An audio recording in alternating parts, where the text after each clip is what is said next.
Today's podcast is brought to you by Audible.com. Get a free audiobook download and 30-day free trial at www.audibletrial.com/vocal report. They've got over 180,000 titles to choose from for your iPhone, Android, Kindle, or MP3 player. I recently checked out Success Through Stillness, Meditation Made Simple, written by Russell Simmons of Def Jam and Fat Farm fame. Everybody knows who he is. And Chris Morrow. It's narrated by Herbert Point de Jour. Great book. It breaks down a lot of the stigma of meditating, and I found it very easy to listen to. So for those of you guys who enjoy podcasts, make sure you check out what other books they have available. I'm sure you'll be pleased. To download your free audiobook today, go to audibletrial.com/vocal report. Again, that's audibletrial.com/vocal report for your free audiobook.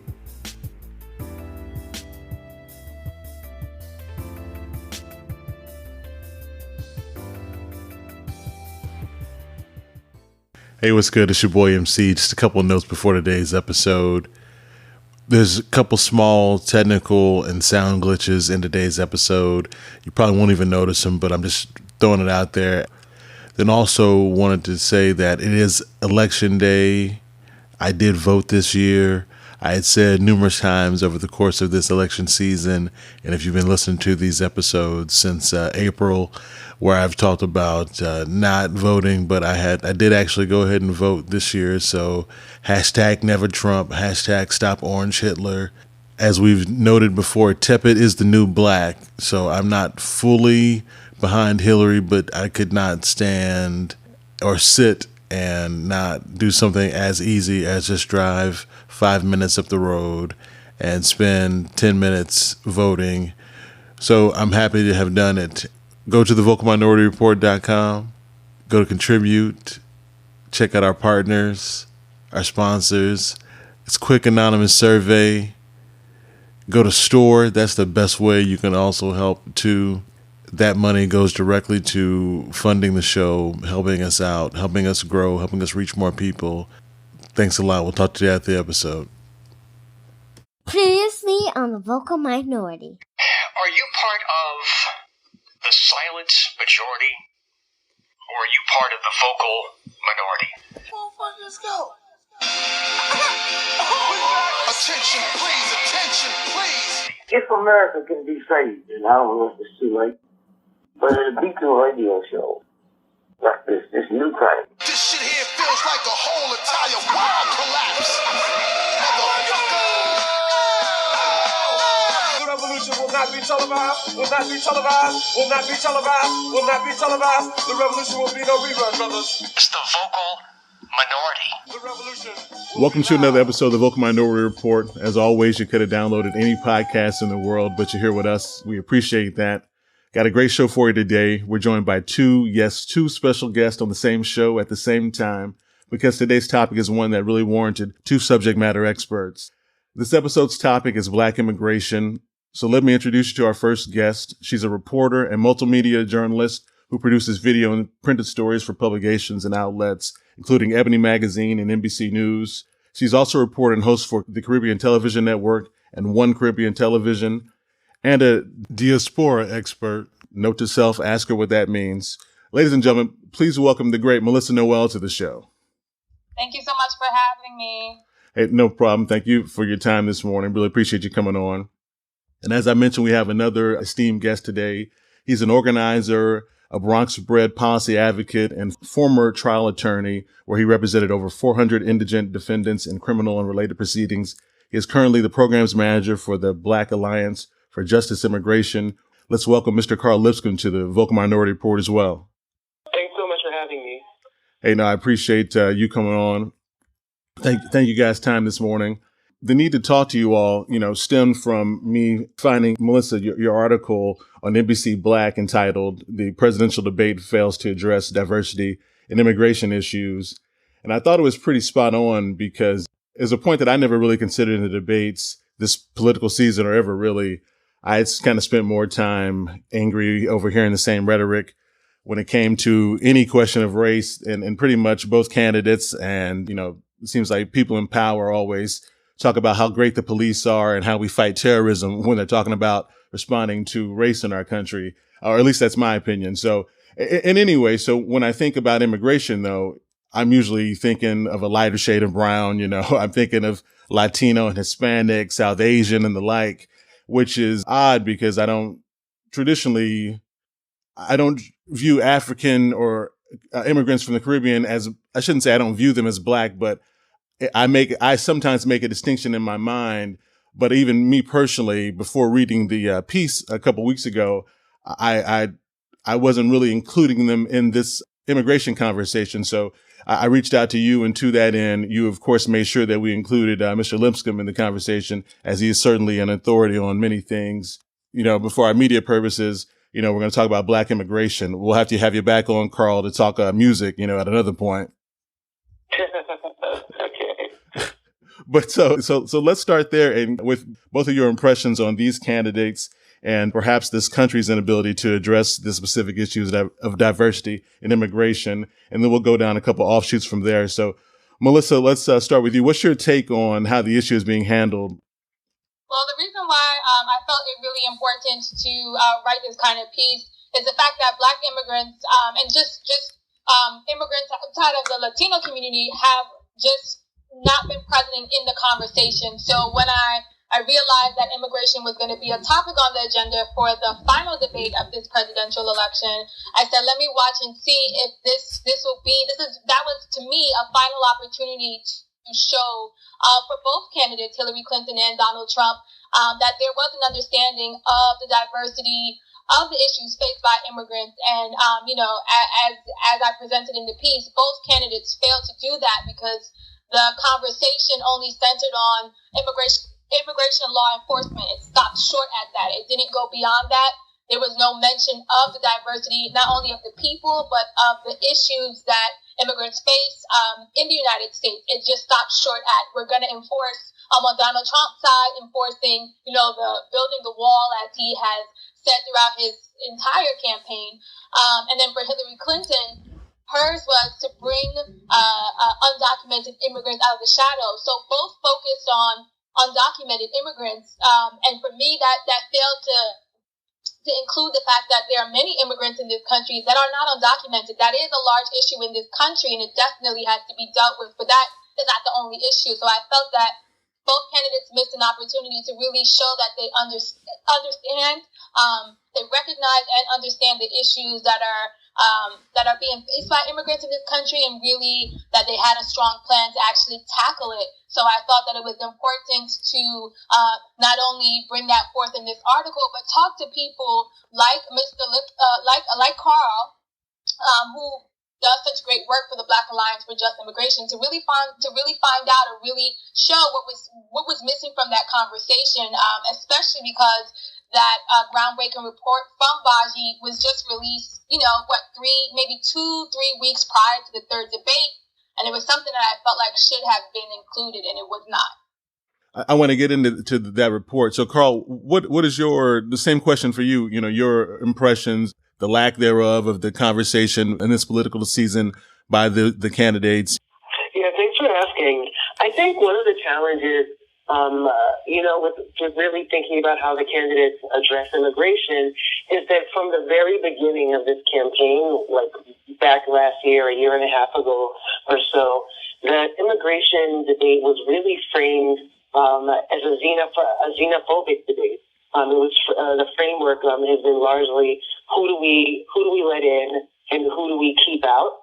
And so when that's the narrative that we're up against, one, it really forces those of us that support immigrant rights to be on the defensive and to have to just really fight for the rights of immigrants to even be in the United States.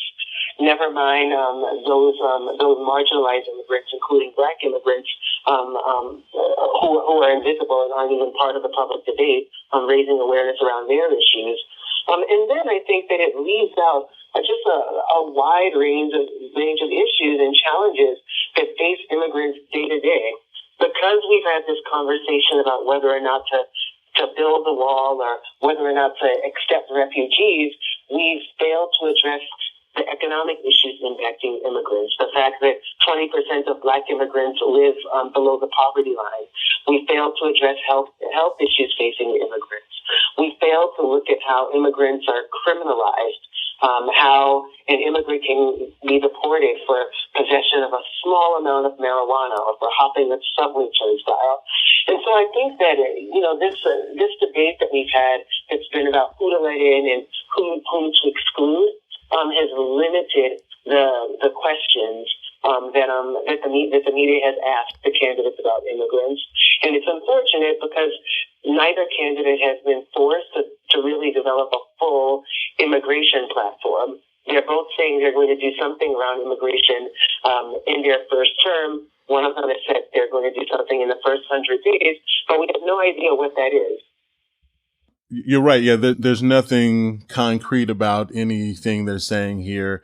And how important do you think it is that those of us born in this country make sure that we're conscious of this oversight in this election and beyond? I spent the time at the beginning there just trying to give a little preamble, saying where I was coming from, kind of full disclosure there. But so how important is it, if the candidates aren't having this discussion, how important is it for Black people born in the United States, to be conscious and for everyone to be having this conversation? I think it's extremely important. One thing that, at BAJI, we believe that the criminalization of Black people and immigration enforcement, talk about deportations, detention, a wall. They're two sides of the same coin of mass criminalization. Immigration and Customs Enforcement, ICE, they're like the police force that enforces our immigration laws. They're actually the same as a local police department and employ the same tactics. And many of them are the same officers that switch back and forth, throughout the course of their careers. And so when we look at criminalization, addressing brutality, addressing these issues, really it's something that affects both African Americans and immigrants. Mass incarceration and immigrant detention are effectively the same. And in fact, many immigration detention centers are housed within federal prisons. So they're the same facilities. So I think that increasingly we should look at them as being two parts of the same coin, but also, I believe that it's important for us to build solidarity with immigrants, with the immigrants' rights movement, to actually effectuate change. I'm glad you got to criminalization, and I had that later in the conversation, but let's go ahead and talk about that now, and then we'll get into some of the other items. Melissa, feel free to chime in too at any point. So regarding the criminalization that you mentioned, I guess we'll start with the criminalization of the Black immigrant. I was listening recently to Reveal, which is a great show that highlights so much about our world, and great Black host too, Al Letson. But anyway, in this episode, they went inside. Actually, the episode was really about federal prisons and the poor medical care that immigrants are receiving inside those detention centers that you're speaking of. But then they broke it down even further and went into an actual case and had the immigration attorney's perspective, the judge, as well as actual, the immigrant who was facing deportation, and trial audio. But the point of that I bring up is because that they cited that each year more than 70,000 people are prosecuted for immigration crimes. And I know that you note in the BAJI report that more than 1 out of every 5 non-citizens facing deportation on criminal grounds before the Executive Office of Immigration Review is Black. So with those numbers specifically, there's always disparity amongst the numbers of people of color in our prison system. But hearing that number, 70,000, and then hearing 1 in 5 is just so staggering to me. So, you talked about it a minute ago, but I wonder, if you could speak a little more to that and how it looks having represented these people, and just what it looks like and how much it mirrors our normal, our regular justice system. And I think there's, we were really surprised by those numbers. They're quite staggering, and it really reinforces what what we believed all along, that Black immigrants and African Americans are similarly situated, that our law enforcement regimes, our court systems, disproportionately disadvantage Black people across the board. When it comes to Black immigrants, and I think I've struggled to try to figure out why is it that Black immigrants have these types of outcomes in immigration court when they are in immigration court with other immigrants for the exact same reasons. And the reasons that I've come up with is one, the lack of support services and a lack of resources that go toward Black immigrants. There isn't a treasure trove of funding going into Black immigrant communities. When you hear elected officials talk about immigrants, oftentimes they frame immigration as a Latino issue and as a need to get out the Latino vote, and to cater to Latino constituents, and specifically non-Black Latino constituents. And so when after they're elected and when they're considering how to devote resources to immigrants, those resources go into non-Black Latino communities, and they don't go to Black immigrant communities. So Black immigrants, by and large, are unrepresented or underrepresented in immigration court. Also, Black immigrants, Black people across the board, are incarcerated at higher rates. And for the most part, immigrants that are in deportation proceedings because of a criminal conviction go straight from jail or prison into immigration proceedings. And most people in prison and in jail in the U.S. are Black, or Black people are disproportionately affected. And so it's really the same people that are incarcerated are going into the immigration system. And so I think that's Carl's point right there, from a reporting standpoint, and what I do covering diaspora communities, covering Black communities, both immigrant communities and African American communities, is that the Black immigrant experience, just based off of those numbers he gave there and just small examples, it's important to try to understand it, not in contrast to the African American experience, but as a part of it. It is a part of it, because Black immigrants and African Americans, whether you were born here or born abroad, you're facing a lot of the same issues. And compounding those issues for Black immigrants, they can also face the added issue of potential deportation. So that's why it's so important. To your point earlier, why is it important for Black Americans who are born here to understand or to make it something that they are informed about, is because Black immigrants and Black Americans are facing the same issues. They are disproportionately represented in the criminal justice system. They are facing many of the same things. So to put one off as this is a Black immigrant issue, not my issue.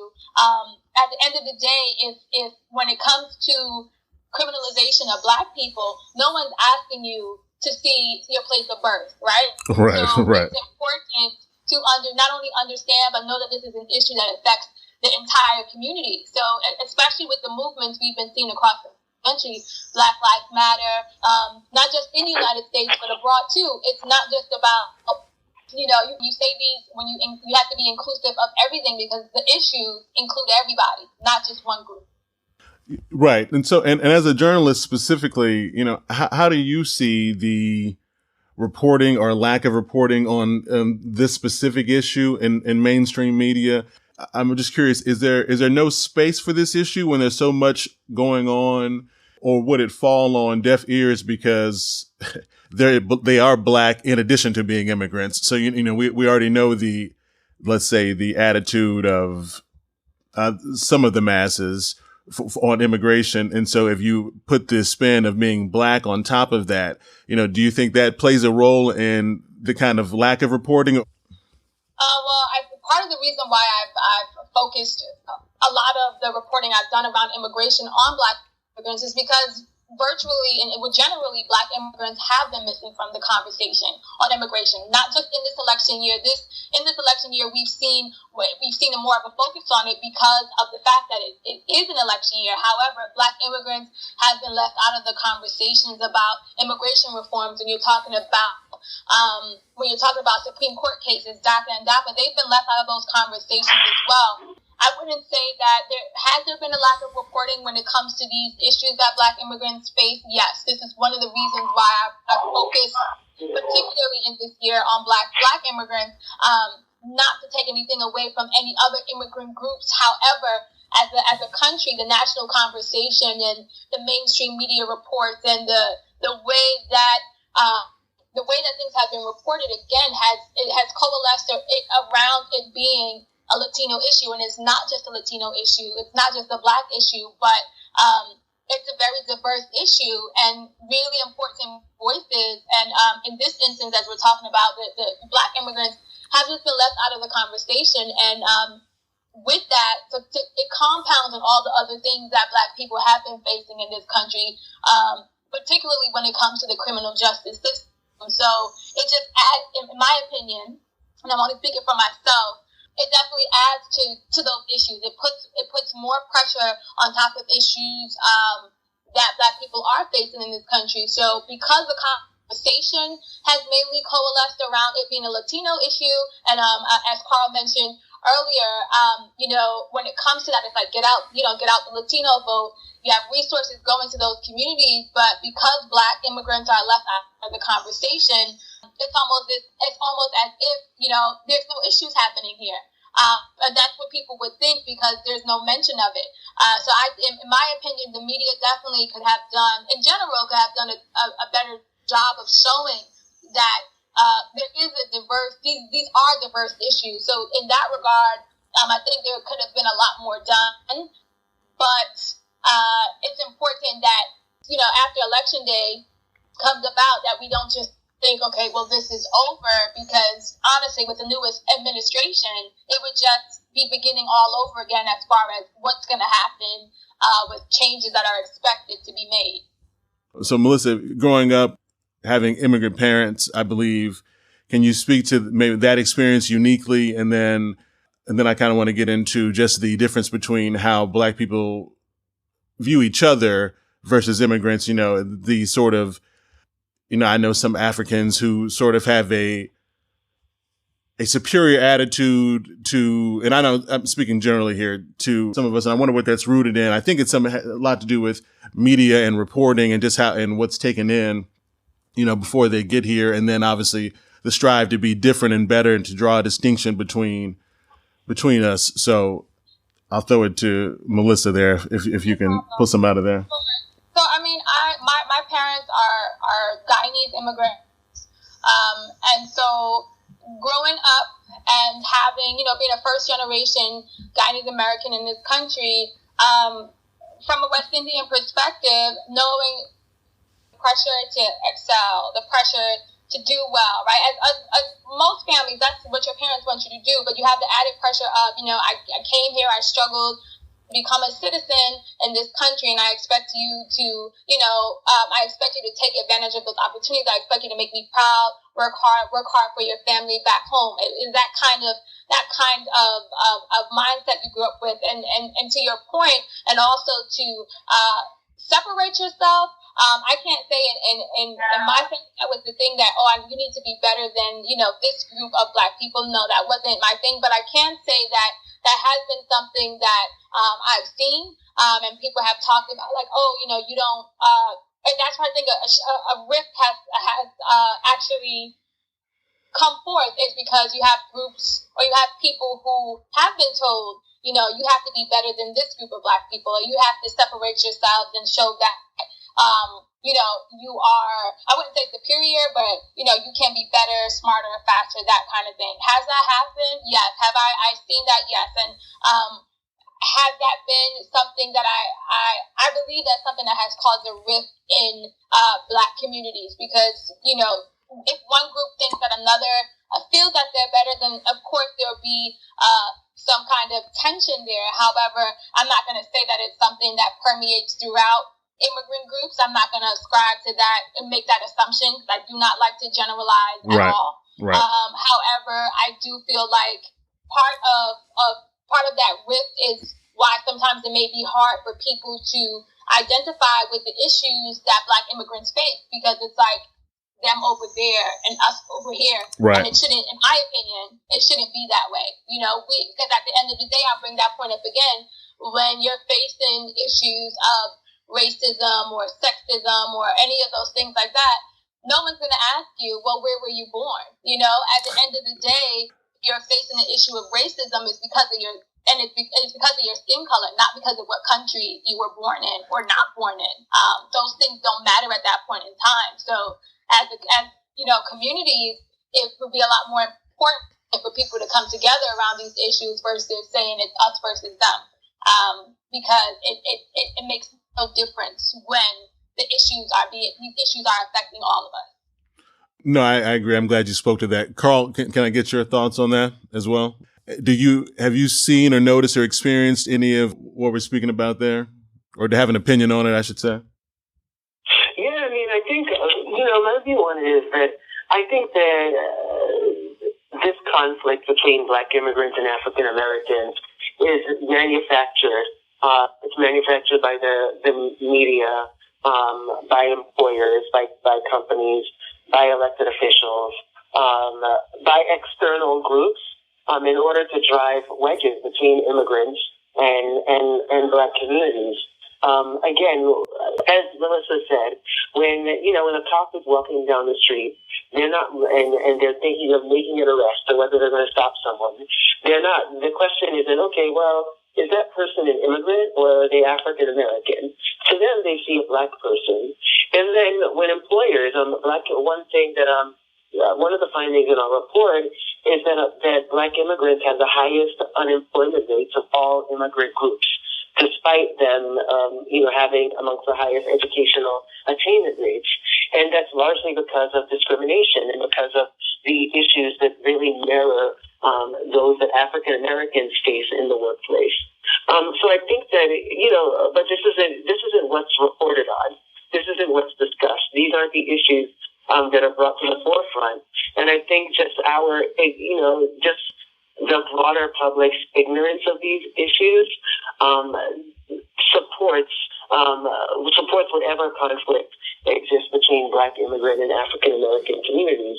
But that being said, I'm on the optimistic side, and I think what we've seen over the last couple of years with the emergence of Black Lives Matter, with the emergence of a very vibrant grassroots immigrants' rights movement, is the will to bring African Americans and Black immigrants together to really fight for our collective a collective struggle. To fight for our lives collectively in the U.S. I mean, you both have very eloquently put that, there's no distinction drawn. So, and we certainly, as Black people, should not draw those distinctions because, you bring up the point of, despite being educated or, having higher degrees of education than let's say their American-born counterparts, that they are United States-born counterparts or whatever, that those incarceration rates. And that's really interesting. To me, that's very telling that despite as Melissa spoke about, the achievement and the strive to do so, there's still the same factors that have affected Black people forever and ever in this country, still, are holding them down probably to a higher degree, disproportionately because of the smaller number. The discrimination is probably much more glaring because of the numbers, I would think. What other issues are there any issues that in your report that we have not gone over, that need to be addressed here, that should be addressed with our audience as far as this conversation goes? We've spoken, about criminalization and about the discrimination. What are the other issues you see facing immigrants, especially beyond this election, whoever is in that office? As Melissa mentioned, we're still going to be facing these. We're all still going to look the same. So what other issues should we be mindful of? Yeah, one thing that's often discussed is we hear news of comprehensive immigration reform, and we've heard elected officials across the board talk about the need to develop some sort of path to citizenship for undocumented immigrants. And one thing to look out for is we at BAJI, we recognize the importance of citizenship and citizenship being a goal for the immigrants' rights movement, and how citizenship will benefit the country. But citizenship really isn't a magic bullet that will alleviate all of the challenges facing immigrants in the U.S. Citizenship will provide certain legal protections.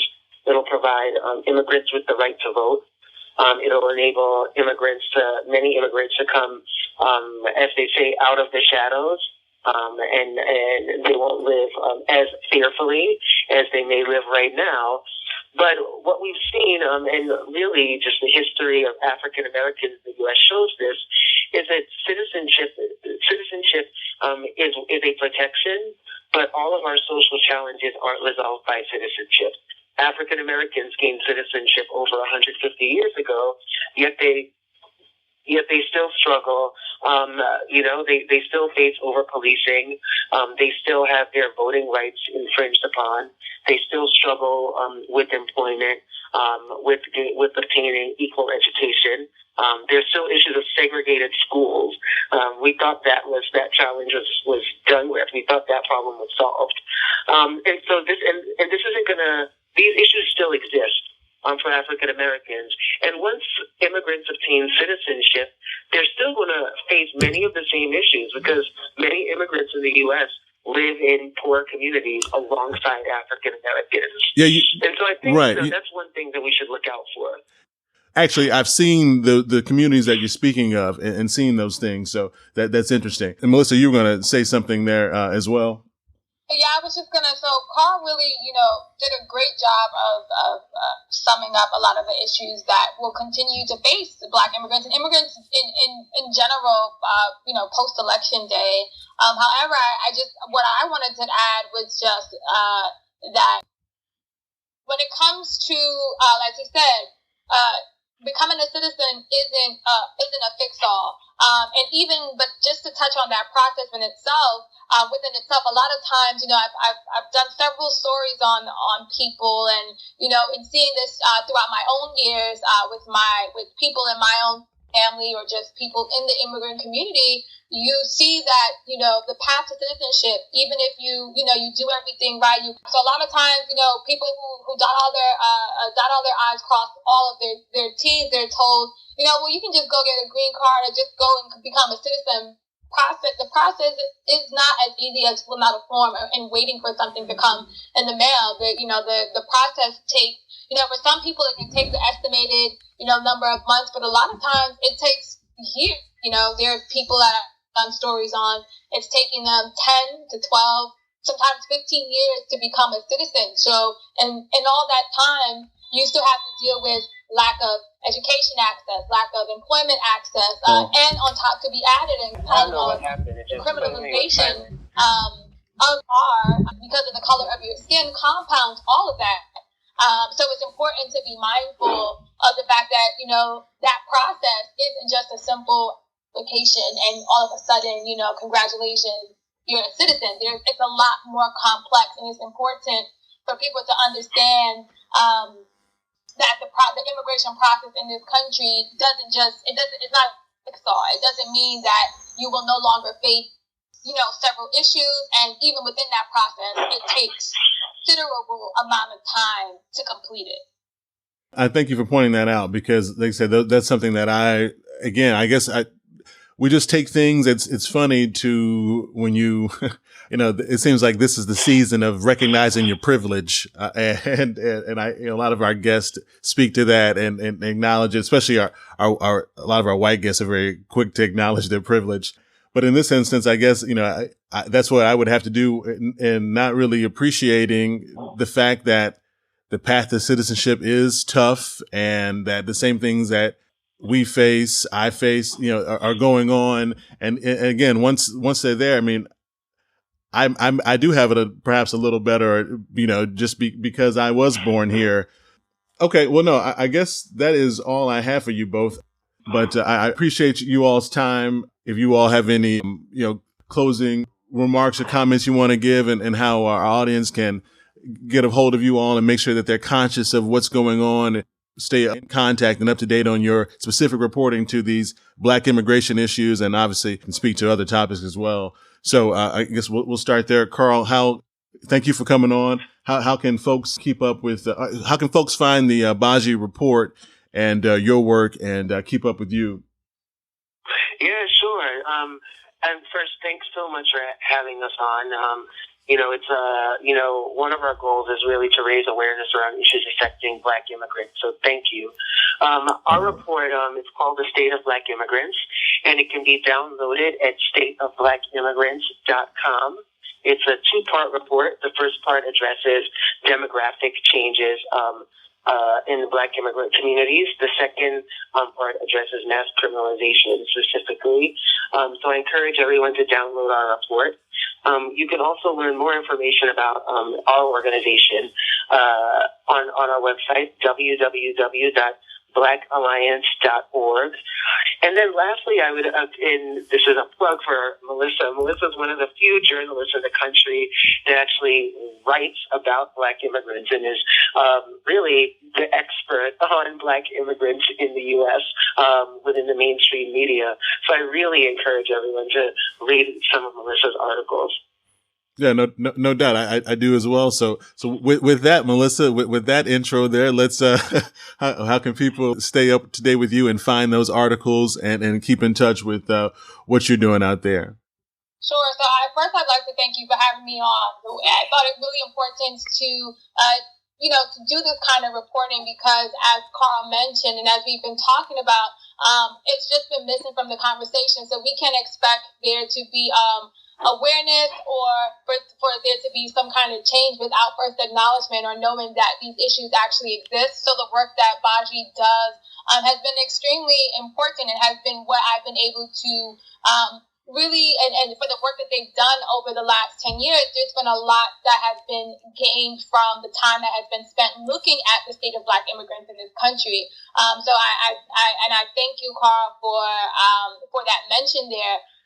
Yeah, I wanted to thank you so much for inviting me to be on the show and discuss the kind of reporting that I have really focused on, which is I focused on immigration, Black immigrants in particular, because the stories of Black immigrants have just been left out of the conversation. Besides a few articles here and there, you do not see a regular reporting done on the issues that face, and it's something really important because Black immigrants do make up 10% of the foreign-born population in this country. So it's important not to ignore, such a large group of people, and especially all the issues that they face that are not in contrast, but as we've mentioned several times, are a part of the Black experience in this country and definitely have to paid attention to.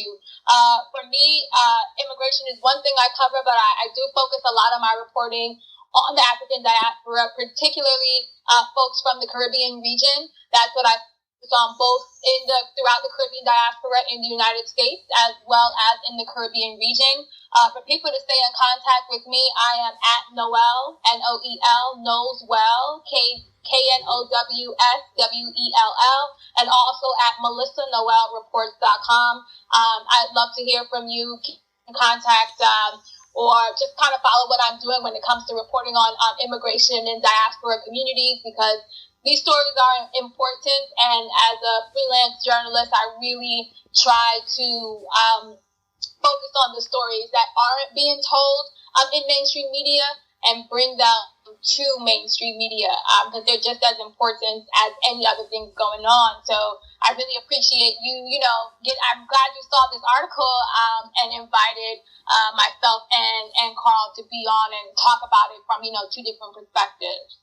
So am I. I mean, our whole goal with the show is to enrich our community, that includes people like us. I mean, the vocal minority. We want that name to really mean something. The report aspect to be able to have this commentary with, like I said, subject matter experts such as you and Carl. We're very, very grateful. I know our audience will appreciate it. We're fortunate to have an international audience as well as, one that is all over the country. And so I believe people will be enriched from this conversation. So here's the last thing I have for both of you. If I could just get a liner for the show, that way can play that in perpetuity and prove to people that we had some fascinating people on. So, Carl, if I could get you to identify yourself and just say you're a part of the vocal minority, that would be awesome. And then after he raps, Melissa, if you could do the same thing, that would be wonderful. And then I can let you guys go. My name is Carl Lipscombe, and I'm a part of the vocal minority. My name is Melissa Noel, and I'm a part of the vocal minority. Awesome. You guys sound like professionals. Look at you. Thank you very much. I really appreciate it. Have a wonderful day. You too. Thank you so much. Okay. Bye-bye. Bye-bye.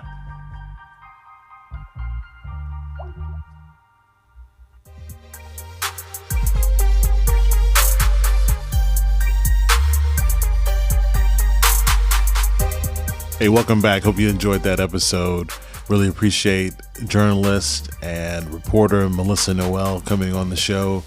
She's a diaspora expert, and we did not get into that topic much, and it's one that I am not afraid to admit that I don't know much about, so we'll have to reach back out to her and see if we can get more into the diaspora and have her get into that. Thanks to Carl Lipscombe of the Black Alliance for Just Immigration. Make sure you check out that BAJI report. We'll put that link in the show notes. Follow them and their efforts. Go to thevocalminorityReport.com/store. Check out our merch. Show your support, wear your support. That money, because of our partnerships, that money goes directly to supporting the show. So thanks to our partners, Cutesy Custom Kids and F3E Marketing. Thanks to Lizzie for her help on this episode and every episode. Shout out to my man Shy Wright for the music. Go to audibletrial.com/vocal report for your free audiobook and 30-day trial. That's audibletrial.com/vocal report. Go to iTunes, leave a rating, a review. You can check us out on anywhere you get podcasts, Google Play, Stitcher, Acast. We're everywhere. We'll talk to you next episode. All power to the people. Peace.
This has been a Vocal Neighbors production.